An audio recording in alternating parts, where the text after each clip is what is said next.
साथियों नमस्कार। 2014 में जब नरेंद्र मोदी सत्ता में आए तब से लेकर अब तक तमाम बड़े उद्योगपति हिंदुस्तान छोड़ करके फरार हो चुके हैं। नीरव मोदी फरार हुए, विजय माल्या फरार हुए, बहुत ढेर सारे नाम हैं जो बैंकों से अरबों का कर्ज लेके, करोड़ों का कर्ज लेकर के देश छोड़ करके निकल गए। तमाम हिंदुस्तानियों का पैसा जो है उन बैंकों में डूब गया। आप तो देखते ही हैं कि बैंक सामान्य कर्ज लेने वालों के साथ कैसा व्यवहार करता है। मैं आज बैठे बैठे सोच रहा था, दो बातें सोच रहा था। पहली बात ये सोच रहा था कि जो भागते होंगे देश से वो कोई ना कोई प्लानिंग तो जरूर करते होंगे कि भागना हो तो कैसे भागेंगे। मान लीजिए कोई उद्योगपति किसी दूसरे छोटे देश या टापू को की अर्थव्यवस्था को ही अपने कब्जे में रख ले और पूरा जो सिस्टम है, आर्थिक शक्ति है किसी छोटे से देश की, उसको अपने पास रख ले और उसके बाद फिर परारी काटे तो क्या होगा। मान लीजिए कि हिंदुस्तान का ही कोई उद्योगपति आने वाले 5 साल बाद, 10 साल बाद हिंदुस्तान छोड़ के जाना हो और किसी दूसरे देश में जहां पर उसकी पूरी इकोनॉमिक अंपायर हो वहां पर चला जाए। ये तो संभव है, सामान्य सी बात। दूसरी बात मैं सोच रहा था कि हाल के दिनों में आपने देखा होगा कि किस तरह से वीडियोकॉन की मालिकिन थी चंदा कोचर और माधवी बुच सेबी की चेयरमैन। तमाम महिलाओं के नाम आते हैं घोटालों में कि इन्होंने ये घोटाला कर दिया, इन्होंने वो घोटाला कर दिया। लेकिन आज मैं बड़ा आश्चर्य में पड़ा जब एक महिला का नाम आया। महिला इंडियन नहीं है और उसके इर्द गिर्द जब मैंने देखा कि करप्शन साफ दिखाई दे रहा है, करप्शन का ताना बाना बुना जा रहा है, तो मैं चक्कर में पड़ गया कि यार ये हो क्या रहा है। क्या ये नया तरीका कोई है क्या? जब बड़ा घोटाला करना हो तो महिलाओं को आगे कर दो, जो कि महिलाएं आमतौर पे विवादों से दूर रहती हैं, नहीं चाहती हैं उनकी छवि खराब हो।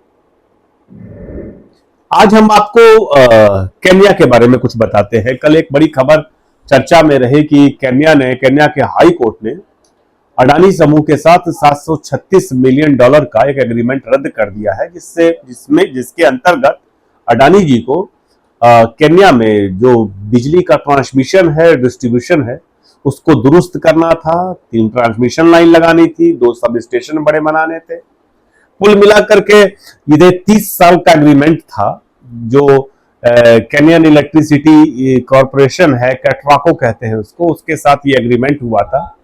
30 साल बाद उसकी पूरी होल्डिंग जो है वो ट्रांसफर कर दी जाती कैट्राको को।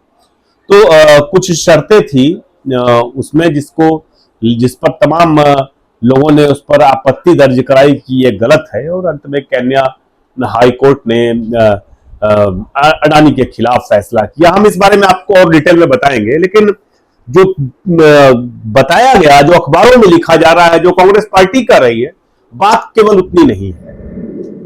कांग्रेस पार्टी ने जो आपको बताया या फिर जो अखबारों में छपा, मामला केवल उतना नहीं हुआ है, बड़ी बातें हुई हैं।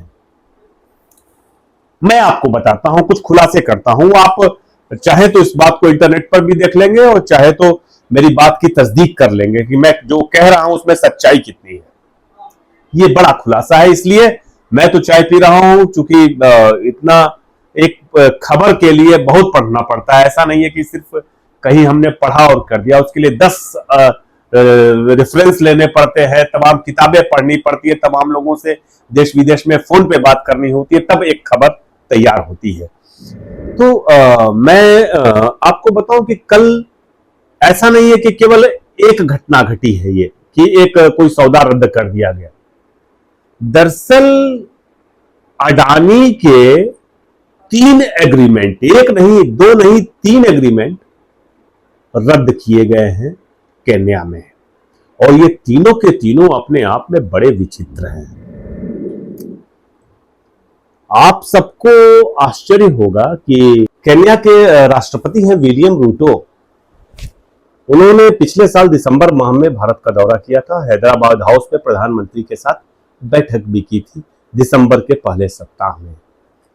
उनसे यहां पर हिंदुस्तान में जब वो आए, तमाम उद्योगपतियों ने मुलाकात की थी, जिसमें अडानी जी भी थे, गौतम अडानी भी थे, उसके अलावा भी तमाम उद्योगपति उनसे मुलाकात किए।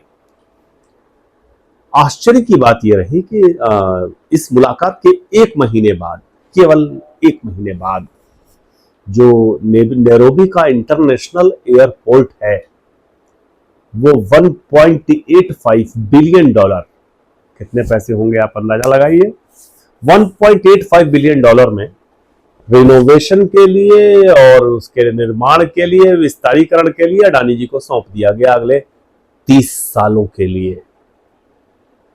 प्रधानमंत्री जी 1 दिसंबर को मिलते हैं और जनवरी में यह ठेका अडानी जी को मिल जाता है, बिना किसी कंपटीटिव बिडिंग के मिलता है।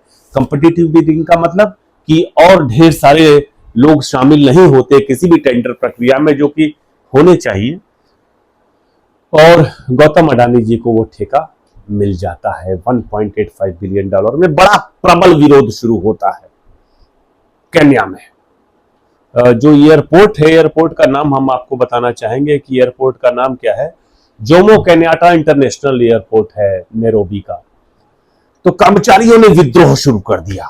कर्मचारियों ने कहा कि भैया हो क्या रहा है, ये तो सारा वर्कफोर्स खत्म कर देगा, हम लोगों की नौकरी चली जाएगी, इसको पहले हटाओ। जो केन्या के मानवाधिकार संगठन है, वकीलों का अपना ग्रुप है, ह्यूमन राइट एक्टिविस्ट का, लॉयर्स का, उन सब लोगों ने उसका अपोज करना शुरू किया। तो एक एग्रीमेंट ये हुआ इंटरनेशनल एयरपोर्ट का। आपको बता दिया कि बिजली के लिए भी एग्रीमेंट हुआ था।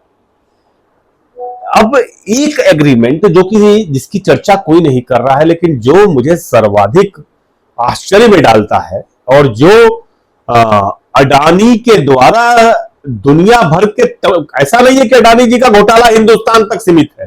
हिंडनबर्ग जो कहता है वो बार बार यही कहता है कि वो दुनिया के तमाम मुल्कों में जा जा करके इस तरह के काम कर रहे हैं। उनका भाई जो बैठा हुआ है विदेश में, वो यही कांड ही कर रहा है, तमाम तरह के घोटालों को अंजाम दे रहा है अफ्रीकन देशों में जो इतने गरीब है। तो हुआ क्या कि जो रूटो जी हैं, राष्ट्रपति महोदय केन्या के, उनके एक मित्र हैं, वो उनके इकोनॉमिक एडवाइजर भी हैं, वो डेविड लीन। आप इनकी तस्वीर देख रहे हैं स्क्रीन पे, तो इनका चेहरा याद रखिए। तमाम समझौतों में जो किए गए केन्या में, इनका बड़ा रोल रहता है, बड़ा इकोनॉमिस्ट माना जाता है, इनकी पत्नी भी इकोनॉमिस्ट मानी जाती है। खैर, अब घटना आगे की।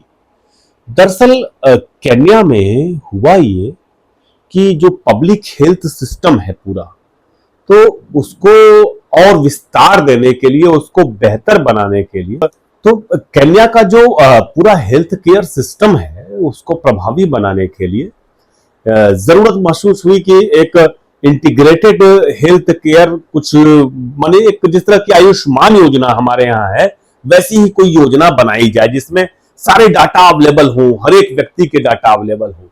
बड़ा खर्च वाला काम था, $800 मिलियन का काम था। इस काम के लिए केनियन गवर्नमेंट ने सारे नियम कायदों को ताक पर रख करके एक कंपनी एपीरो limited, Aperio Kenya Technology Limited को ये काम सौंप दिया। अब एपीरो लिमिटेड की कहानी सुनिए। ये कंपनी है दुबई की, रजिस्टर्ड है लंदन में, और ये कंपनी है अडानी जी की। अडानी जी के सारे लोग इसमें हैं, लेकिन जो सबसे गजब किया अडानी जी ने, वो ये किया कि राष्ट्रपति के जो सलाहकार थे डेविड लीन, जिनकी चर्चा बार बार कर रहे हैं, जिन पर करप्शन के सीरियस एलिगेशन है, उनकी पत्नी का नाम है, मैं बता देता हूं आपको, जूडी मवंडे गाटाबाकी। तस्वीर देखिए स्क्रीन पे। जूडी मवंडे गाटाबाकी इसको भी अडानी जी ने अपनी कंपनी में डायरेक्टर बना दिया। और भी डायरेक्टर रहे, दीप सिंह वर्दी, निशांत मिश्रा, अश्वंत बिंदु। तो प्रेसिडेंट यानी राष्ट्रपति के सलाहकार की पत्नी को अपनी फर्म में एक डायरेक्टर का पद दे दिया और इस ठेके को हासिल करने में लग गए और हासिल कर लिया। मजेदार ये कि हासिल कर लिया, सिर्फ इतना नहीं किया, जो ये पूरा ठेका हासिल किया तो उसमें कंस्टोरियम बनाया गया था। कंस्टोरियम का मतलब होता है कि 2-3 कंपनियां मिलकर के किसी बड़े ठेके को, जो बड़ा ठेका होता है उसमें हासिल करती है। तो वो कंस्टोरियम जो बनाया गया, तो एक कंपनी थी सफारीकॉम। सफारीकॉम के नेतृत्व में ये पूरा कंस्टोरियम बनाया गया था। अच्छा, अब सुनिए, बड़ी मजेदार बात बता रहा हूं।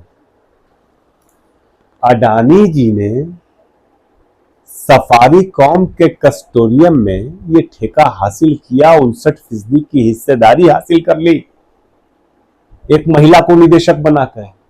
और सफारीकॉम का जो चेयरमैन है, जिसका नाम है, लड़ते रहिए हिंदुस्तान में हिंदू मुस्लिम करके बना करके, सफारीकॉम का चेयरमैन जो है वो है आदिल अरशद ख्वाजा। ये कौन है? ये अडानी जी का वकील है। एक गाजा अडानी जी, एक लीगल फर्म है केन्या की, जिसका नाम है डेंटॉन्स हैमिल्टन हैरिसन, ये नीकी का फर्म है, इसी फर्म में है आदिल अरशद ख्वाजा। तो ये इनके अडानी जी के वकील भी है और ये उसके चेयरमैन बन गए सफारीकॉम के। तो जब चेयरमैन आपका अपना वकील होगा भैया, जो कि लीगल पूरी एडवाइस देता है, तो आपको ठेका मिलना क्यों नहीं है?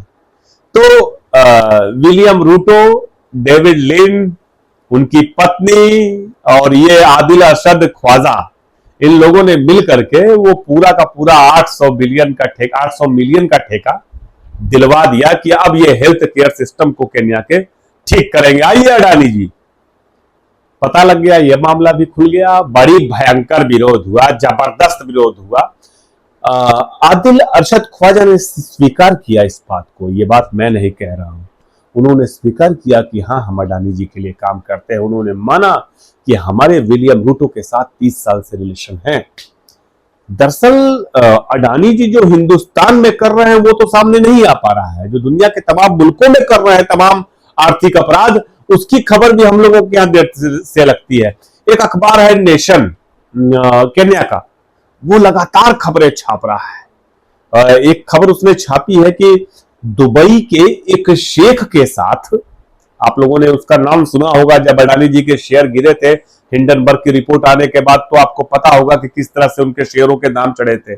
शेख जायद, जिसको कहा जाता है स्पाई शेख, जासूस शेख, उनका नाम भी आया। उस पर चर्चा हम अगले एपिसोड में करेंगे। लेकिन फिलहाल ये सोचिए कि किस तरह से यहां पर हिंदुस्तान में माधवी बुच को इस्तेमाल किया गया अपने तमाम अपराधों पर, आर्थिक अपराधों को पर्देदारी करने के लिए। केन्या में जो वहां के इकोनॉमिस्ट हैं, उनकी पत्नी को जानबूझ करके निदेशक बना दिया गया। क्या आर्थिक लाभ दिया गया मैं नहीं जानता, लेकिन ये अपने आप में बड़ा धोखा है। और इससे सिर्फ ऐसा नहीं है कि अडानी जी शर्मिंदा होते हो चाहे ना होते हो, हिंदुस्तान सर शर्मिंदा होता है। हम लोग शर्मिंदा होते हैं कि एक हिंदुस्तानी ऐसा कैसे कर सकता है यार। दुनिया भर के तमाम मुल्कों में जहां पर कोविड से दुनिया भर में करोड़ों जाने गई हूं, ऐसे में कोई व्यक्ति जाकर के इस किस्म के अपराध को अंजाम दे कि आप उनका यूनिवर्सल हेल्थ केयर सिस्टम है उसमें जा रहे हैं, अपने मन के लोगों को रख करके पैसे के लालच में अपने हाथ में कर लेते हैं। यह दुखद है, बेहद दुखद है। मिलते हैं अगले एपिसोड में और नए खुलासों के साथ। धन्यवाद।